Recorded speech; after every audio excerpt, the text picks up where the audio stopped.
Sabe, o jeito como se lidera um time, a forma como uma empresa define o que é sucesso, nada disso apareceu do nada, né? O que a gente vai fazer hoje é uma viagem pela história da gestão, uma jornada fascinante que mostra como saímos de uma época em que as pessoas eram vistas quase como peças de uma máquina, até o momento em que elas se tornaram o centro de tudo, a cultura da empresa. Lá no comecinho do século XX, com as fábricas bombando, a grande pergunta no ar era essa aí. Será que as pessoas são só engrenagens numa máquina gigante? A busca por uma resposta para essa pergunta, acredite, foi o que deu o pontapé inicial para tudo que a gente entende hoje como gestão moderna. Então vamos lá. Nossa primeira parada é bem na era das fábricas, das linhas de montagem, onde uma palavra era lei: eficiência. A visão clássica da gestão era totalmente obcecada em otimizar cada movimento, cada segundo. Pensa em nomes como Taylor e Fayol. Para eles, uma empresa era tipo um relógio suíço. Cada tarefa, uma engrenagem que tinha que ser perfeitamente ajustada, cronometrada, padronizada.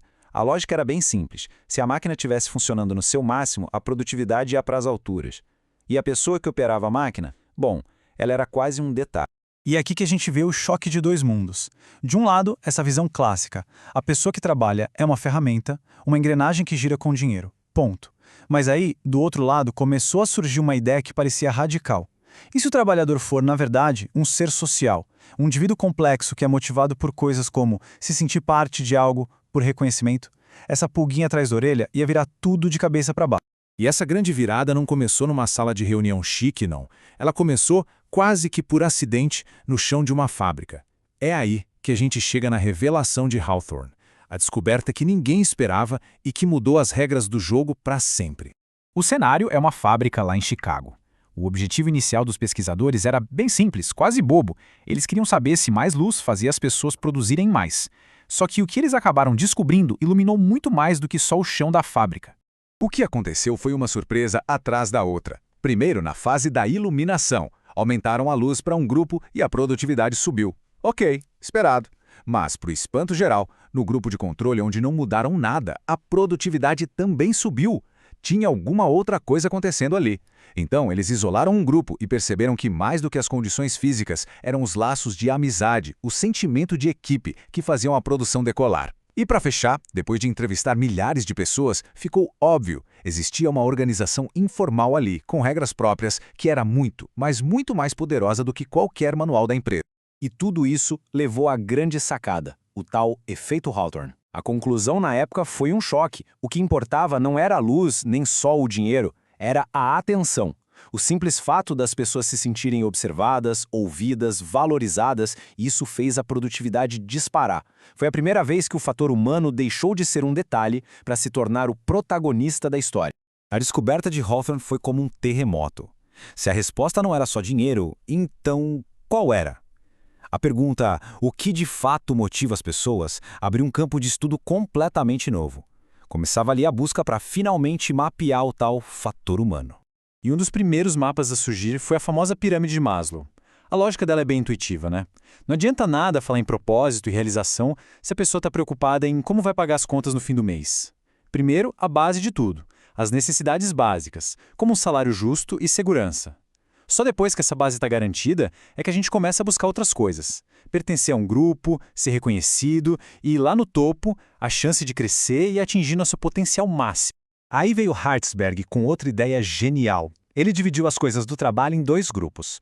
De um lado, os fatores higiênicos, tipo salário, um escritório legal, segurança. Eles são como a higiene básica. Se faltar, incomoda demais, mas não deixa ninguém super feliz. Ninguém faz uma festa por ter água encanada, mas a falta dela é um problemão. Do outro lado, os fatores motivacionais, como reconhecimento, desafios, autonomia. Esses são as vitaminas. São eles que realmente alimentam a satisfação e fazem o desempenho crescer de verdade.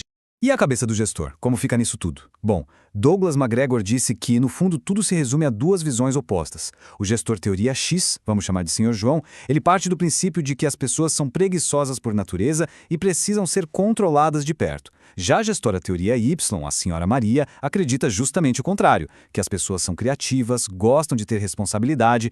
O resultado são duas culturas, dois ambientes, dois mundos de trabalho completamente diferentes que nascem de uma única coisa, a crença de quem lidera. Ok, mas então, será que existe um jeito certo de gerenciar que serve para todo mundo? A resposta mais moderna para isso é um sonoro depende. E é isso que nos leva para a próxima camada dessa história, a teoria da contingência. Essa frase resume perfeitamente a teoria da contingência. Basicamente, ela diz para a gente abandonar a ideia de que existe uma receita de bolo universal para a gestão. A melhor maneira de liderar, de organizar, não é uma fórmula fixa. Ela depende, ou seja, ela é contingente à situação, ao mercado, à equipe, a tudo. Para ficar bem claro, vamos pensar na diferença brutal entre uma startup de tecnologia e uma fábrica tradicional. A startup vive num ambiente caótico, precisa de agilidade e flexibilidade para sobreviver. Já a fábrica funciona melhor com estabilidade e processos super definidos. Tentar usar a mesma estrutura, o mesmo tipo de liderança para as duas, seria um desastre. A ideia é essa, usar a ferramenta certa para o trabalho certo. Certo, mas por que olhar para tudo isso ainda importa tanto hoje em dia? Porque essas teorias não são só poeira nos livros de história. Elas são, na verdade, o DNA do ambiente de trabalho de todo mundo, agora mesmo, quer a gente perceba ou não. Cada uma dessas ideias que a gente viu é como um tijolinho na construção de uma empresa. A forma como se enxerga as pessoas, o que se usa para motivar, o estilo de liderança, tudo isso se mistura para formar o que hoje a gente chama de cultura organizacional.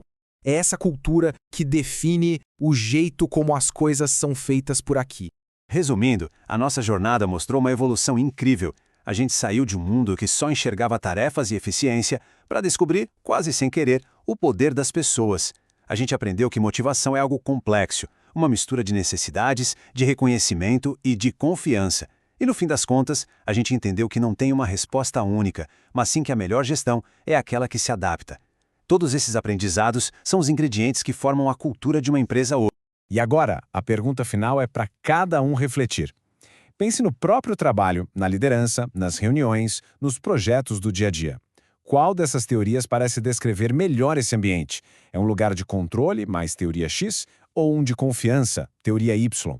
O foco é só em evitar a insatisfação ou em realmente motivar as pessoas?